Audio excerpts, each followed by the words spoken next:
ગણિતમાં 5મા ધોરણમાં પાના નંબર 144 શું કહે છે? માજીદના પિતાજી Saudi Arabia UAE United state of અમીરાત UAE કહેવાય. સાઉદી અરેબિયાને શું કહેવાય? યુએઈ યુનાઇટેડ સ્ટેટ ઓફ અમીરાત અને યુએસએ એટલે કે યુનાઇટેડ સ્ટેટ ઓફ અમેરિકા. બરાબર. તો હવે એ યુએઈ માં કામ કરે છે. તેમને પગાર પેટે 1000 સાઉદી દિરહામ, કેટલા? 1000 સાઉદી દિરહામ મળે છે. અરુણાના પિતાજી શ્રીલંકામાં કામ કરે છે અને પગાર પેટે 2000 શ્રીલંકન રૂપિયા મેળવે છે. તો પગાર પેટે ભારતીય ચલણ મુજબ કોના વધારે પૈસા મળે? તો સાઉદીના આપણે શોધવા પડે. તો સાઉદીમાં 1000 રૂપિયા યુએઈ છે અને પેલાના કેટલા છે? શ્રીલંકાના 2000. બરાબર. તો ચલો હવે જોઈએ આપણે શ્રીલંકાના કેટલા છે? 0.43. કેટલા? એટલે કે 43/100. 43/100. તો ભારતીય રૂપિયા કેટલા થશે? તો જુઓ, મીંડું ઉડી ગયું. 43 દુ 86 થશે. 8600 રૂપિયા. ચલો યુએઈ માં જુઓ, યુએઈ માં કેટલા રૂપિયા છે ભારતીય? 17.79. કેટલા?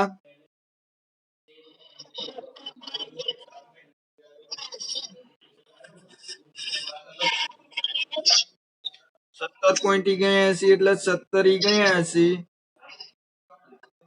અને છેદમાં કેટલા? 100. તો ચલો મીંડું ઉડી ગયા. તો કેટલા રૂપિયા થયા? 17.79 ને પાછળ આનું 1 મીંડું બાકી છે. જુઓ, આટલા રૂપિયા થયા ભારતીય.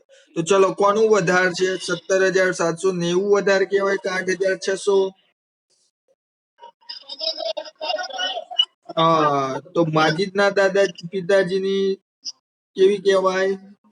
આવક વધારે કહેવાય. કેટલું કહેવાય?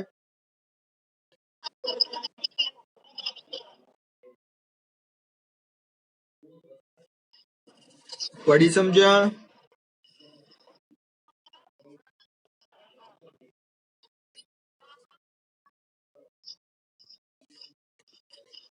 ધીમહી જોઈન્ટ થાય છે. તો આ દાખલો આ રીતના ગણવાનો કે પહેલા શું લખવાનું? માજીદના તમારા ચોપડામાં ગણવાનું છે હો. જેટલા બી દાખલા છે, માજીદના પિતાજીની ભારતીય રૂપિયામાં આવક બરાબર 1000 ગુણ્યા 17.79/100. આ મીંડું ઉડી ગયા. 17,790 રૂપિયા. બરાબર. પછી કોનું લખવાનું? અરુણના પિતાજીની ભારતીય રૂપિયામાં આવક બરાબર 2000 ગુણ્યા 43/100 બરાબર 8600 રૂપિયા. આમ માજીદના પિતાજીની આવક વધારે છે. પડી સમજ્યા? આવડશે ને લખતા?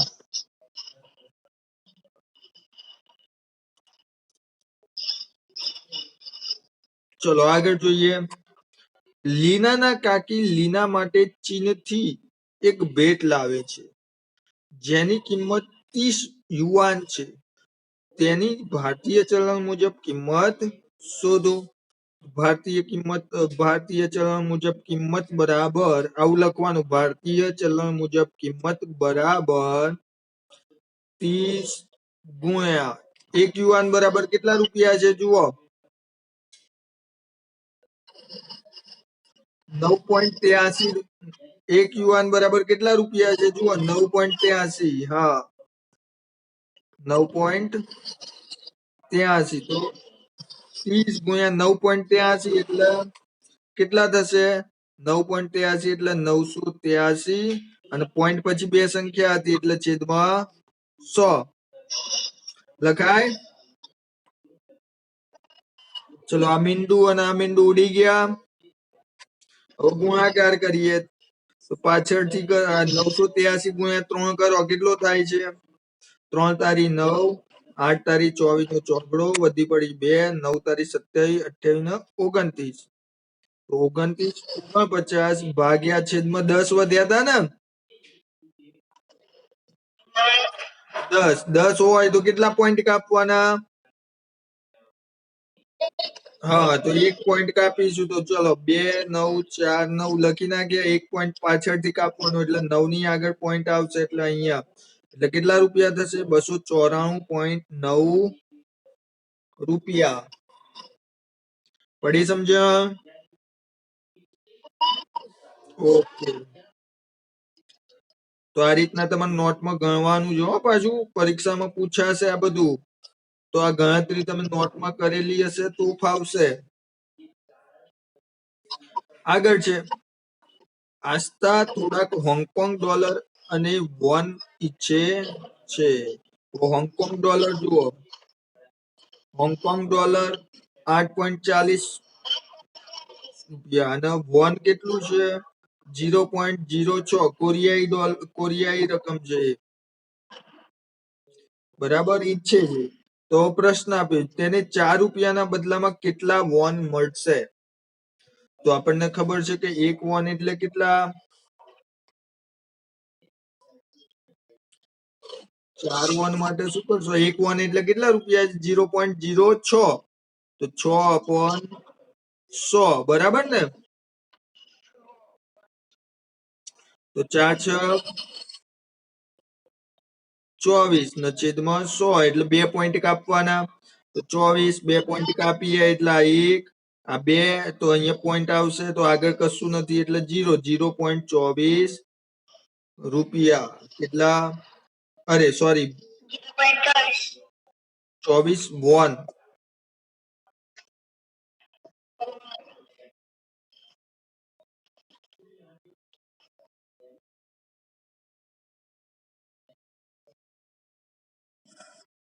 .06 વોન લખજો અહીં રૂપિયા ના આવે બરાબર વોન.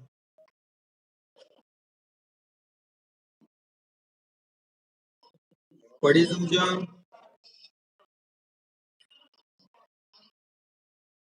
તો 1 વોન બરાબર 0.06 રૂપિયા 0.06 રૂપિયા બરાબર 1 વોન માટે 4 રૂપિયા બરાબર કેટલા?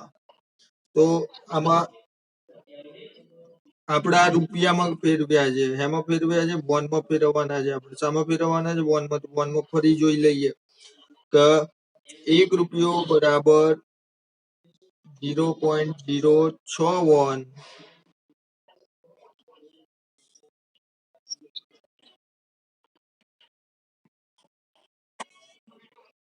આપણે ફરી જોજો અહીંયા કે 0.06 રૂપિયા હોય ત્યારે 1 વોન કહેવાય. કેટલો? આપણે વોનમાં ફેરવવાનું છે ને? તો 4 રૂપિયા બરાબર કેટલા વોન? તો 4 ના છેદમાં 0.06 આવશે. અંશ પટેલ વચ્ચે લીટા નથી કરવાના બેટા. ગુણ્યા આ બાજુ 1 છે માટે 1. તો ચલો હવે અહીંયા ફેરવીએ તો 4 આ 0.06 એટલે 6 નીચે જશે અને 100 ઉપર આવશે. બરાબર પડી સમજ્યા? તો 100 ચોક કેટલા થશે? 400. કેટલા? અને છેદમાં 6 છે એટલે 6 બરાબર.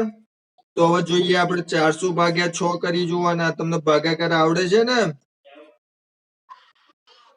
ના આવડતું હોય તો જોઈ લો કઈ રીતના ભાગાકાર કરવાનું છે. જુઓ 400 ભાગ્યા 6. ચલો 6 એ છાયું છાયું 36 વધ્યા 4 ઉપરથી ઉતાર્યું 0 ફરી છાયું છાયું તો કેટલા વધ્યા 4. હવે આગળ મીંડું નથી તો આપણે મીંડું ઉતારીએ વધારાનું તો અહીં શું મૂકવાનું? પોઈન્ટ મૂકવાનો. શું મૂકવાનો? એટલે ફરી તમે આગળ જશો એટલે 6 ચાલુ ને ચાલુ રહેશે. બરાબર તો કેટલો જવાબ આવશે? 66.66. કેટલો?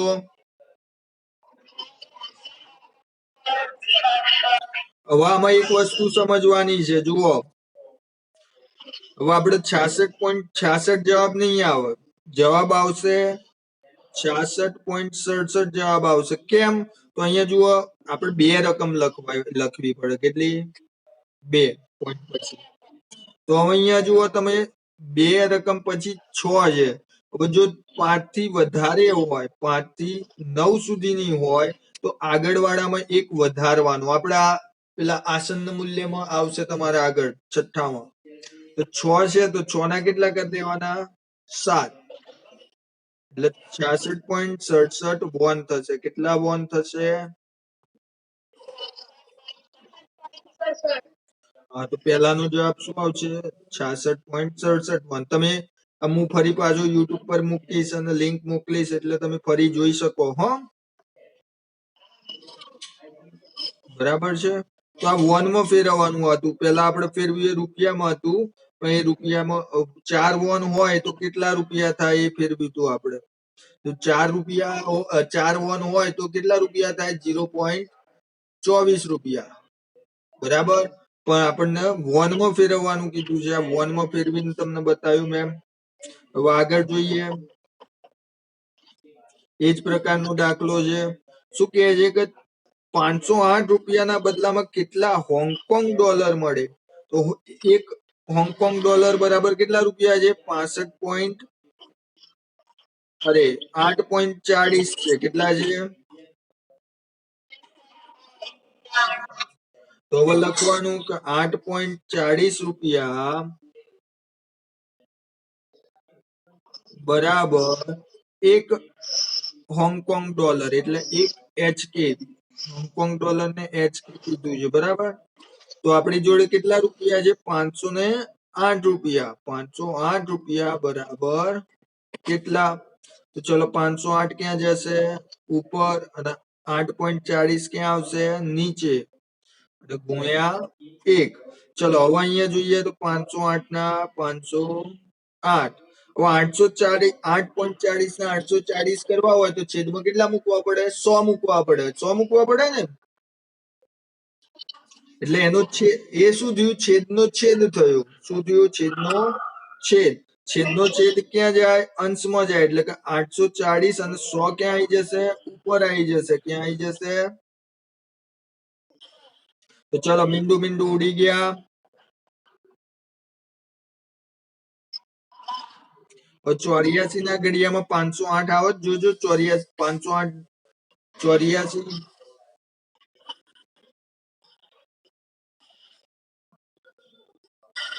84 ગુણ્યા 7 કરજો, થાય છે.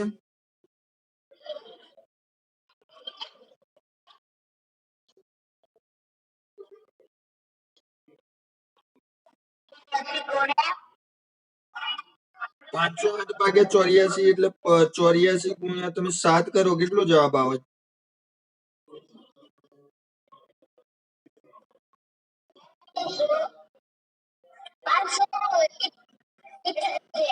88 આવે છે ને? હા, તો આપણે 84 ના ભાગ પાડવા પડશે. બરોબર. કેટલા દુ 84 થાય?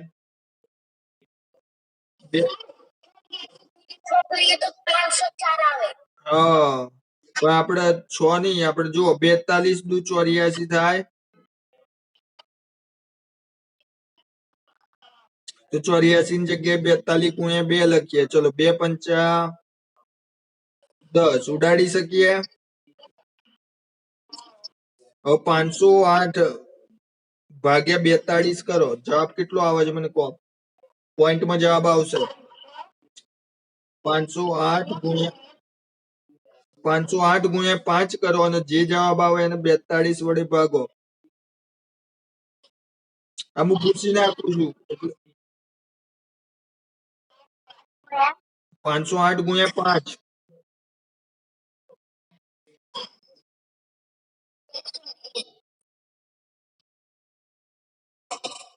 2540 આવશે. 508 ભાગ્યા 5 ગુણ્યા 5 કરશો એટલે. બરાબર. ભાગ્યા 42 કરો.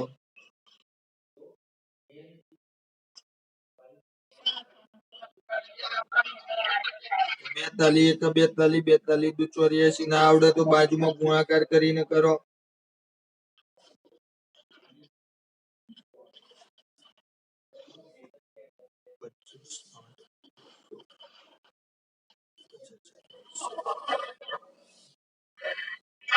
બેતાલીસ ગુણ્યા 7 કરો, કેટલો થાય છે? 42 ગુણ્યા 7, 7 દુ 14, 14 વધી પડી 1, 7 દુ 7 ચોક 28, 29, 294 થઈ જાય. એટલે 42 ગુણ્યા 6 કરો. 6 દુ 12 નો વધી પડી 1, 6 ચોક 24, 1, 25, 252 આવે છે. 6 એ 252, 6 એ 252. ચલો કેટલા વધ્યા? 2. 2 વધ્યા. ઉપરથી ઉતાર્યું શૂન્ય. શૂન્ય ઉતાર્યું, ભાગ ચાલશે. 42 ને વિશે ના ચાલે એટલે મીંડું મૂકીશું. ફરી પાછું શૂન્ય ઉતારવું હોય તો પોઈન્ટ મૂકીશું. બરોબર. 42 કેટલા? 200 થશે. 200 ની આજુબાજુ જુઓ. 42 ગુણ્યા 4 કરશો, 168.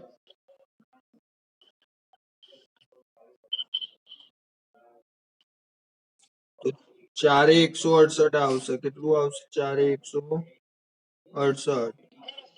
બાદ બાકી કરશો તો 2. 9 માંથી 6 જાય તો 3. આગળ ઘટી જાય એટલે 32 વધ્યા. ફરી મીંડું ચડાવો તો 320. 42 એ કેટલા? 320 થાય જુઓ.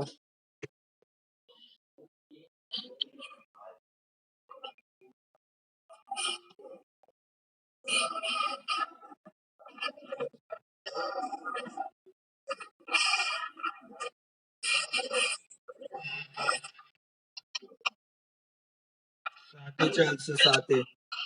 7 દુ 4 નો 14 વધી પડી 1, 7 ચોક 28, 1, 29. 7 ચાલશે. કેટલા એ? 7 એ 294. કેટલા વધ્યા? 6. 11 માંથી 9 જાય એટલે 2, 26 વધ્યા. કેટલા? એટલે પાછું મીંડું ચડાવવાનું એટલે 260. પાછું 6 જ આવશે. 260 એટલે 252 આવો. 6 તો બસ 3 સુધી જ જવાનું. કેટલા? 3 પોઈન્ટ પછી 3 રકમ સુધી જ જવાનું. તો કેટલો જવાબ આવ્યો? 60.476. બરાબર. હવે 60.476 આપણે લખી ના શકીએ એટલે 60 પોઈન્ટ 2 રકમમાં લખવું પડે. એટલે અહીં પાછળ કેટલા છે? 6 છે. કેટલા છે? 6 એ 5 થી મોટા કહેવાય ને. તો આગળ વાળામાં 1 વધારી દેવાનો એટલે 7 છે એના શું કરી દેવાના? 8. તો 60.48 હોંગકોંગ ડોલર એટલે HK. પડી સમજ્યા? આવડશે? ના ખબર પડે તો ફરી હું વિડીયો મૂકું ત્યારે જોઈ લેજો હો. ચલો આગળ. નવો પ્રશ્ન આવ્યો. કિરણ 200 રૂપિયા લઈને ખરીદી ગયો. નીચેનું બિલ જુઓ. દુકાનદાર દર્શાવેલ કિંમતમાં યોગ્ય જગ્યાએ દશાંશ ચિહ્ન મૂકવાનું ભૂલી ગયો.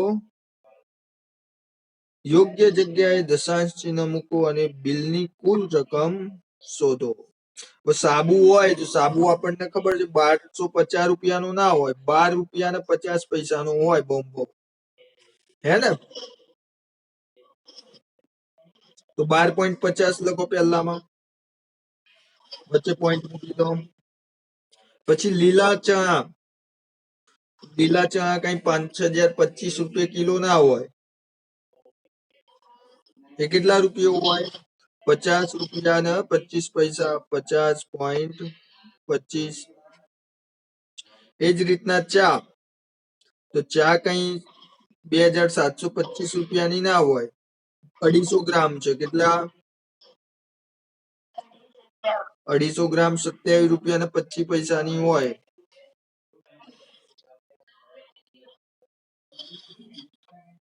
એ જ રીતના કોપરેલનું તેલ હોય 1 લીટર, તો આપણે પેલું લાવીએ છે ને બોટલ, તો 60 રૂપિયાની હોય. બહુ કેટલા રૂપિયાની હોય?